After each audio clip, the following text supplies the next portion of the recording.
Baik sahabat Tiara, kali ini kita akan membahas mengenai MMPI, yaitu Minnesota Multiphasic Personality Inventory. Kita akan membahas lebih lanjut lagi dengan dokter spesialis kedokteran jiwa, yaitu Dr. Ines Damayanti, SPKJ, yang telah hadir di tengah-tengah kita. Sebelumnya kita sapa dulu ya, Dr. Ines. Halo, selamat siang, dokter. Halo, selamat siang, Mbak Reni. Ya, apa kabar, dokter? Alhamdulillah baik.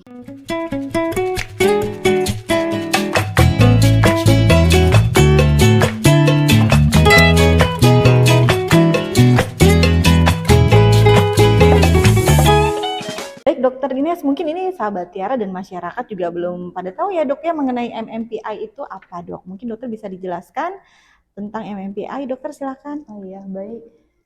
Baik. Jadi MMPI itu adalah sebuah tes psikologi. Tadi seperti yang sudah Mbak Reni katakan ya, kesingkatannya dari MMPI adalah Minnesota Multiphasic Personality Inventory. Jadi dia itu bentuknya inventory, yaitu tes psikologi yang diisi sendiri oleh orang yang bersangkutan yang ingin melakukan tes. Setelah itu nanti setelah pengisian kita akan lihat di komputer dari programnya MMPI itu nanti hasilnya seperti apa.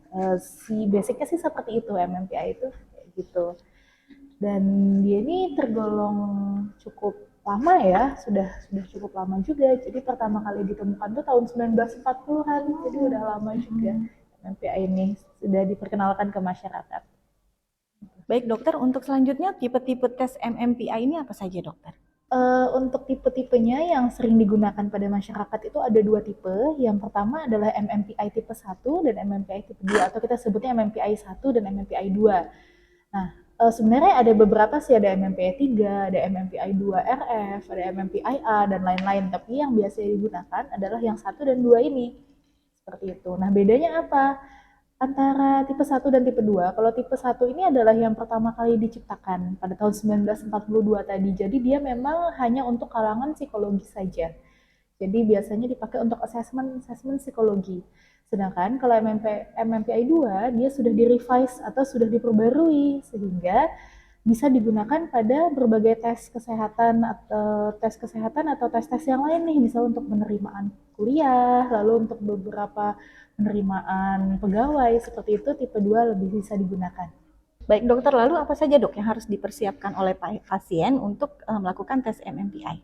Oke, baik. Jadi yang harus dipersiapkan sama pasien pertama adalah ya karena ini adalah tes tertulis ya dan pasiennya harus mengisi sendiri, berarti setidaknya adalah alat tulis. Biasanya yang digunakan itu pulpen. Pulpen kalau pensil kurang boleh karena memang MFPI ini tidak boleh dihapus. Jadi dia cuma pulpen, nanti kalau misalnya ada salah pengisian itu dicoret. Jadi nggak boleh dihapus. Lalu selain alat tulis juga pasien yang mau MMPI ini sebaiknya tidur cukup, jadi nggak kurang tidur, nggak habis begadang atau kelelahan seperti itu kan nanti akan mempengaruhi jawaban dari tes tersebut. Setelah itu mungkin sudah sarapan dulu karena kalau lapar kan jadi kurang ya konsentrasinya seperti itu. Jadi ya yang sebenarnya cukup basic ya kalau kita mau mengerjakan tes-tes itu seperti cukup tidur, cukup makan dulu, lalu alat tulis seperti itu. Jadi nggak ada yang kekhususan sih untuk mengerjakan ini. Baik dokter, lalu hasil apa dok yang didapatkan oleh pasien setelah melakukan tes MMPI ini? Oke, baik. Jadi kalau misalnya sudah dilakukan tadi tes itu, kemudian nanti akan diproses di komputer jawabannya, lalu nanti akan terlihat hasilnya. Jadi hasilnya itu terbagi menjadi beberapa bagian. Yang pertama biasanya kita akan lihat dan biasanya yang terlihat di tesnya itu adalah kondisi pasien saat ini. Jadi misalnya pasiennya saat ini sedang mungkin sedih atau sedang banyak masalah. Lalu yang kedua yang bisa terlihat lagi adalah personality-nya. Karena memang MMPI ini kita bisa lihat personality seseorang. Apakah orangnya misalnya introvert, ataukah orangnya ini tipe yang senang berpetualang, apa orangnya ini tipe yang pesimis, atau ada dia punya jiwa kepemimpinan, itu nanti bisa kelihatan. Lalu ada juga yang kelihatan itu ke apa ya namanya keadaan klinisnya dia. Keadaan klinis tuh kayak gimana sih? Misalnya apakah dia saat ini sedang ada depresi atau saat ini jangan-jangan dia justru lagi ada halusinasi. Nah, itu bisa kelihatan juga. Apakah saat ini dia ada penggunaan zat-zat terlarang kayak narkoba itu juga bisa kelihatan. Seperti itu.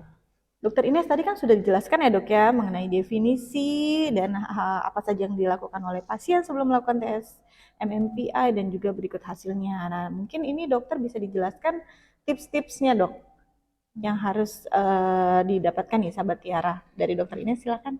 Oke, baik. Jadi tipsnya apa aja? Jadi sebenarnya kadang-kadang pada saat pasien itu melakukan MMPI, pasien itu ingin mendapatkan hasil yang terbaik atau hasil yang sebaik mungkin seperti itu. Padahal sebenarnya kalau misalnya kita tes seperti itu, memang karena tesnya ini nggak benar dan nggak salah, dalam artian nggak ada nilai gitu, nggak ada skor. Jadi sebenarnya apa aja apapun jawaban kita yang kita tulis di situ tuh nggak masalah. Sehingga kalau ditanya tipsnya apa, tipsnya adalah istilah dengan jujur. Seperti itu. Betul sekali ya dok ya. Iya. Jadi nggak usah khawatir ya dok kalau ikut tes MMPI ini ya dok ya. Jujur aja, isi aja ya dok ya. Nanti kan hasilnya dari dokter Ines ya dok ya. Nanti akan kelihatan hasilnya. Justru pas beberapa pasien itu justru dia yang kayak aku harus kelihatan bagus kayak gitu. Dia malah isinya nggak jujur. Bener. Dan akhirnya jadi kebaca ini nggak jujur. Jadi seperti itu malah nggak enak ya. Jadi lebih baik apa adanya ya dok ya, untuk mengisi ya dok ya. Oke dokter, jadi untuk sahabat Tiara apabila ingin melakukan tes MMPI, baik jujur ya dok ya dari hati untuk mengisi tesnya tersebut, karena nanti hasilnya pasti akan lebih baik lagi. Baik dokter Ines, terima kasih banyak ya dokter ya, sudah hadir nih dok, menyediakan waktunya di podcast bersama Rumah Sakit Tiara Bekasi. Sehat selalu bicara di podcast ini. Ya, sehat selalu buat dokter Ines ya dok ya, dan keluarga. Baik, ya. Oke, untuk sahabat Tiara, terima kasih. Sampai jumpa di podcast berikutnya. Salam sehat dari kami Rumah Sakit Tiara Bekasi. Wassalamualaikum warahmatullahi wabarakatuh.